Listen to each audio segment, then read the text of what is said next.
Nigeria's 2016 budget will help the federal government to build a resilient economy.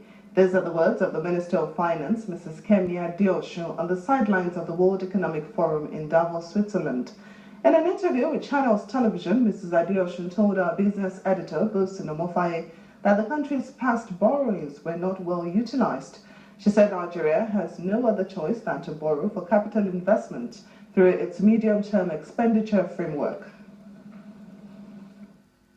If you look at the budget, it's structured to invest in capital. We're borrowing to invest in capital. That's the difference. In the past, in 2008, if you look at what we did when the financial crisis hit, we actually spent our way out of trouble. The only difference then was we had reserves. So we spent our reserves. We also increased our borrowings by 3% of GDP back in 2008.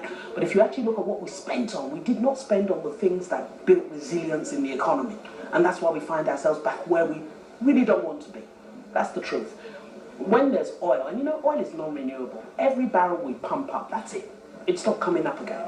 So you want to do one of two things. You either build up the reserves, cash reserves like the Saudis, or you build your economy like they've done in Dubai. The Emiratis have just invested. We unfortunately have neither. We don't have the cash.